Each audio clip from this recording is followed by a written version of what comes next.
G'day everyone, I'm the Red Scar. This is Red Scar Gaming. Today is the summary of my 11th draft for Lost Caverns of Ixalan. Better say Long Caverns of Ixalan. But hey, size matters occasionally. Anyway, jokes aside, let's do the summary of this particular deck. It got ultimately 4 wins, 3 losses, though it was fun to use. I've had better decks, but it was pretty reliable at the very least. So yeah, we'll go through this and talk about each card a bit. Excuse me as I hiccup. Sinnoh Scout. As I said when I drafted it, it's never going to be a particularly good card. But the sort of strategy with this particular deck was that I'd have a board presence, not necessarily a good one, but a board presence pretty quickly. And Sinnoh Scout's good in that regard because you can explore. Make sure you get, whether it's the land or the creature or whatever you need next. So that helps. Yeah, it's certainly not going to win the game, but hey, it's not terrible. Seeker of Sunlight's a little better in that regard. Because once again, you can just play it turn 1, and yeah, sure, it doesn't have a great presence, but you can spend that 3 mana if you've got 3 mana spare, which I did just off the top of my head roughly a dozen times over all those games. So I certainly didn't win because of that, but I'm sure there's a few times that my opponent didn't attack, or I could attack more effectively or something like that. So it's a pretty good way to spend some mana if you got that spare. Jadelight Spelunker, I was a little disappointed with actually. Look, when it works, but at least in the circumstances that I was under, if that's the way to phrase that, I never got to play it turn 1 because I sort of needed the explore. There was a few times though that I did get to explore, might have been 3 or 4 times. So it's good, like sort of regardless of when you draw it. But in hindsight, maybe I shouldn't have relied on it as much as I sort of wanted to. If that's, yeah, I know that's not very good English, but yeah, it's good. I'd probably go with it again in a similar circumstance, but yeah, just don't rely on it as much as I probably thought I wanted to. Cosmic Blast, I only got to use once, I think, actually, but it's certainly a very good card. It's, yeah, sort of like how I was saying before, I didn't mind being a little bit on the defensive for the first 3-4 turns. So Cosmic Blast is really good at that. It's all but guaranteed to take out anything that your opponent plays turn 1, 2, 3 sort of thing. And even if it doesn't, it's still 4 damage to something, so it's useful. Dauntless Dismantler, I have had better use out of it before, and as I said when I was drafting it, I was wondering if I should have more than one, but yeah, I'm glad I only went with the one because it is only defensive. At least most of the other cards on this sort of end of my mana curve, they can be a bit aggressive, but yeah, Dauntless Dismantler certainly isn't, but he's certainly a good card. I didn't get much use out of the whole artifacts your opponents control enter the battlefield tapped bit, and I certainly didn't sacrifice any of them. But I mean, look, I don't mind. Spring-loaded saw blades, I actually got pretty damn good use out of. I think I used it 3 times, just off the top of my head.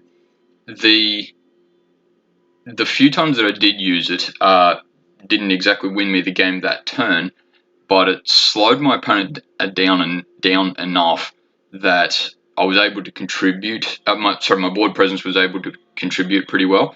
I never got to transform it into Blade Wheel Chariot, but look, he's not terribly great in my circumstances anyway. Yeah, I mean he's not terrible, but yeah, craft with artifact is sort of the main aspect of this, and I have no artifacts otherwise, so yeah, I'm not going to cry about that at all. Basking Capybara, one of those cards that I sort of once again like played defensively the first few turns. I didn't get to descend 4 with him out at all, if memory serves. Yeah, no, that's right. But when you do get that trigger, he's a 4/3 for 2. That's pretty good. So he's in the circumstances that I think this deck is sort of ideally playing at. Baskin Capybara is good regardless of what part of the game you're playing him in. Explorer's Cache, I got to play him only once, I think, which, I mean, he certainly helped, but I wouldn't say in this particular circumstance anyway that he did particularly well. Like, I'm sure there's something that I could have, like, just off the top of my head, maybe I could have gone another staggering size instead of Explorer's Cache, but that's only with the power of hindsight I'd be saying that. Over the Edge, I think I used that pretty well, actually. There was quite a few times that I got to destroy target artifact or enchantment, and it does have that very, very useful ability to explore twice, because you can just sort of set up, with a bit of luck, you can sort of set up the next 2 turns, or skip 2 bad turns at least, and or buff a creature. So yeah, it's certainly good. I should maybe play it a bit more often. Assuming I get some more drafts of this, but yeah, it's useful. Staggering size, I didn't get as much use out of it as I probably wanted to. Might just be sort of just didn't draw it, sort of thing. But yeah, I'm a little bit hesitant as to should I have kept staggering size. And yes, I know that I just said before, Explorer's Cache maybe should have gone out and put a staggering size in, but staggering size would have made definitely the aggressive side of this deck, which I suppose is pretty good because at least the theory of that sort of card in this circumstance, I'm thinking, is you play, say, Pathfinding Axejaw, and then you can attack with him and play Staggering Size on him, sort of thing, and makes him a 7/6 trample. So yeah, but in this circumstance, I didn't get to use it, which is a little bit of bad luck. That happens, but yeah, I wonder if I should have gone another one, even two more, to play the aggressive side of my deck. But yeah, I'm not sure what I think about that one. Envoy of Okinek Ahu, which I keep mispronouncing, I'm sure, is sort of one of those cards that I'm very happy with in this particular deck. It's 3 mana for a 3/3, which look isn't terrible, but it's not amazing. But for the 5 mana for generating what was ultimately chump blockers, because was it game 3, I think, that I had one of those out, and my opponent was playing pretty heavy on the menace side of things. So 3 or 4, anyway. It was basically I just needed 2 chump blockers, and I could have stopped my opponent from doing damage. And in that regard, the longer the game went, the more chance I had. In that case, he was sort of not exactly the win condition, but making sure that I had a good win condition. Because I know there's no particular win condition in this deck. There's some good cards, but there's nothing sort of jumps out as, oh, you play this, you win, sort of thing. But Might of the Ancestors is one of those cards that I really do like, sort of regardless of what situation you're in. I think I only got to play it once, did I? Yeah, that's a bit disappointing in that regard, but hey, that's just a little bit of bad luck. It's pretty damn good in that, particularly with, say, Envoy of Okinek, that you can create your 1/1 token, turn it into a 3/1 token, and attack with it, and it's sort of like you haven't really lost anything. Which I know there's lots of ways to kill a 3/1, but it's certainly good. I would like to go with it again, in a similar deck, but yeah, I just didn't sort of get the opportunity to use it particularly well. Resplendent Angel, though, I did draw fairly often, actually. Might have been 5 times, was it? And hey, I'm certainly not complaining about that. Resplendent Angel is one of those cards that is, look, for 3 mana is pretty damn good anyway. But, excuse me as I hiccup again. Must be that orange juice I had before. But yeah, it's when you can spend that 6 mana, which I think I only got to do once actually. It really can turn the game around pretty dang quickly.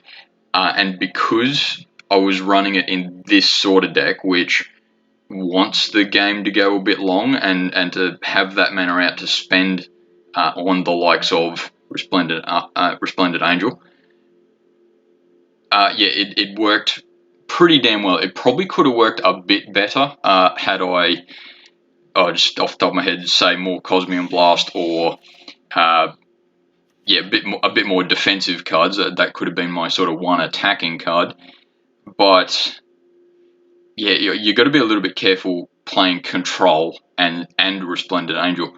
So in the Presence of Ages, I don't think I got to use it all actually, which was just sort of bad luck. I haven't got much opportunity to use it just in general, so I'm not quite sure what my opinion is of it still, which it could be good or bad, but I suppose I'm disappointed I didn't get to test it out. Mineshaft Spider, I did draft, as I said, because I need something to be careful about those flying creatures, because Resplendent Angel, is it only Resplendent Angel? Yeah, I think, yeah, it is only Resplendent Angel. Otherwise, can block flying creatures. Mineshaft Spider is, granted not amazing at it, but it's certainly not useless. I didn't mill 2 cards for it ever, but I did have the ever so slight advantage that there's a few, say, Basking Capybara in there with Descend that if I was 1 off, I would have milled 2 just to get that last little trigger maybe. But yeah, didn't get the best chances of using it, but that's alright. Pathfinding Axe Draw, I think I only played that once too, actually. Did I only draw like the same 3 cards over and over again? Maybe that's why I only won 4 games. But yeah, still pretty happy with it, because Pathfinding Axe Draw, as a 4/3 for 4 mana, yeah, it's not great, but it does have the options of occasionally making a pretty damn good play, especially if you've got a bit of ramp, but there's not much ramp in this particular format. He's, good. I'll go with him again. He's sort of the vanilla core card that you'd go with. Malamet Veteran, didn't get as much use out of him as I'd hoped. I sort of one of the win conditions in this deck, just being the dumb creature, basically. As I said when I was drafting him, I was very much thinking maybe I should drop one of them, because I was thinking I should maybe lean on the defensive side rather than the aggressive side, but I still need some sort of win condition. So I think, and I'm very tentative in saying that, but I think I'm happy with having the 2, but I didn't get particularly good use out of him. Maybe because I played him and had basically won the game already, or I just didn't quite get as much effectiveness out of him as I'd hoped. I'm not quite sure what my opinion is, my opinion of Malamet Veteran in this particular deck. I'm not quite sure what that is. I could have phrased that differently, but once again, I'm Australian, so English is my second language. Nurturing Bristleback, once again, good, but it was more the forest cycling that I used in this particular draft. I did get to play him twice, I think, otherwise. And if I remember correctly, it was game 2, 1 or 2. Anyway, one of the earlier games that I basically just got really wide and got to attack my opponent. Who cares what dies, sort of thing. Might have been a few cards. Anyway, that in that sense, he did very well. You got to be a little bit careful though. 7 mana is a lot to spend on anything, and if you essentially only get a 5/5 and a 3/3, your most powerful creature is a 5/5, and just vanilla wise, he is the most powerful card in this deck. So I you got to be a little bit careful, sort of leaning on Nurturing Bristleback as your biggest creature. As far as lands are concerned, I only got to use Hidden Courtyard's Discover once, and I lost that game anyway. Captivating Cave, I'm glad I kept that one in, because it's sort of investing in the long game. Gives you the option of spending that, what's ultimately 5 mana, to make that one creature bigger, which could have been Malamet Veteran or something like that. But it's good. I think I only sacked it once, but that's all right. Promising Vein, I'm still happy with. I know why lots of people aren't particularly happy with it, but I think Promising Vein is better on average in a deck a little bit like this, which is I would prefer to play the long game so I can more reliably draw the cards I want anyway, with the likes of Promising Vein. As far as other cards, I've already talked about Dauntless Dismantler, and I'm happy that I dropped him a bit. The Landmark, especially with the power of hindsight, Craft with Artifact would not have been good, so it would have just basically been 1 white to scry 2, which is definitely not good. Thousand Moons Infantry, I did initially have the 3 copies of him in the main deck, but because he's all but just a defensive creature, I am glad that I didn't keep him in there. I'm sure there would have been circumstances where, he would have been great, but with this deck, I think Envoy of Okaneka, who is definitely better in this particular circumstance. As far as the blue cards, I'm glad I didn't go blue with this particular set, though Relic's Raw, I don't think I would have got much opportunity to use Relic's Raw anyway, and Song of Stupefaction, which is still a cool name for a card, but it's basically just control, and I might have used the mill a bit. Canonized in Blood, and in fact all the other black cards, because I did consider going Abzan, or at least splashing black for a little while, but Canonized in Blood, I just don't think is particularly good in this circumstance anyway, in a draft, because you sort of need the game to go as long as possible. Which I suppose this deck is a little bit long game anyway, but Canonized in Blood I don't think would have been particularly useful. It would have been probably pretty good if I could have gone the very long game with, say, Envoy of Okanek, and basically create creature, sack it, make that bigger, but it's a lot of if, buts, and maybes. Fanatic Offering is probably the one black card that I would definitely have gone with, because it can be really good. Like I'll chump block with this and then sack it, draw 2. But just going black for that one card, probably not worth it. Fungal Fortitude is certainly good, though. I'm just thinking though, it would have got back a sack outlet, and there's a fair few cards in here that, as you can see from that graph in particular, that there's a lot of cards that are, or creatures rather, that are 1, 2, or 3 mana. So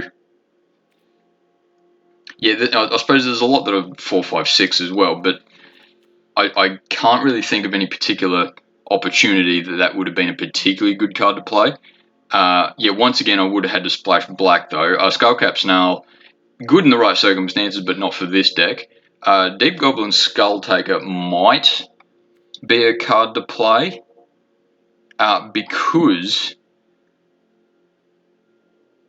I was going to say because I've got a lot of chump blockers in here, but if your opponent's attacking, it's not the beginning of my end step, so I wouldn't have got his trigger terribly often. Yeah, look, there might have been the odd opportunity that he would have been good, but yeah, I don't think he would have been particularly useful. Brood Rage Mycoid, similar sort of situation. Yeah, I suppose especially in this deck, because the fungus that he generates can't block, I think he would have been not particularly useful. Vito's Inquisitor, look, has its moments, but yeah, once again, just sacking something for the 1/1 counter, I don't think I could have really played that game. Malamet Scythe, I think it was game 4, maybe, that one of my opponents played Malamet Scythe actually pretty damn effectively, which, yeah, raised my opinion of it a little bit, but it's still not an amazing card. It's I would think of it more as just a combat trick, because equip 4 is a pretty big cost.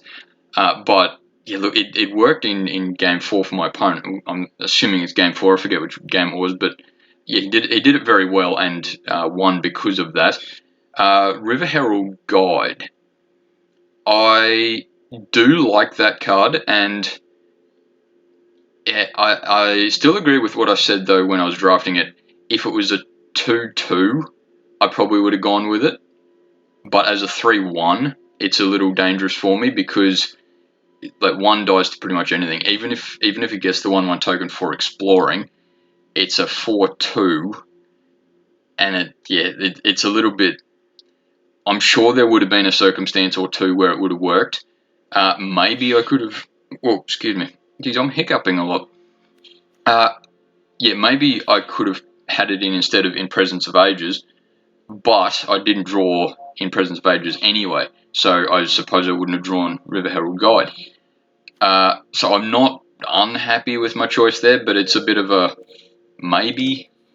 And Hunter's Blowgun, once again, has its moments, but as I think I said while I was drafting it, I sort of wanted to be a little bit defensive early game, and the reach helps, and that's probably the one reason I should have had it in for the reach, because I did take a fair bit of damage from flying of various types, whether that was the Wincon or not, but I did take a fair bit of damage from flying, so it would have been pretty good in that regard.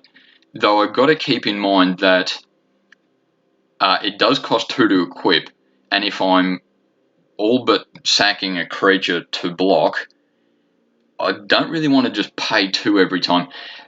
Maybe I should have had 1 in instead of. Yeah, instead of what? Yeah, instead of what is the big question. Explorer's Cache, maybe. So okay, there's nothing that I'm particularly unhappy with as far as what I chose. Yeah, Explorer's Cache is the only card that I probably shouldn't have gone with, but I'm not terribly unhappy with it. But yeah, I certainly enjoyed the draft, and I hope you did too, and I hope you learned from my mistakes, and I hope I do too. But anyway, my English is really bad today, but anyway, once again, I'm Australian. Thanks for watching. See you later.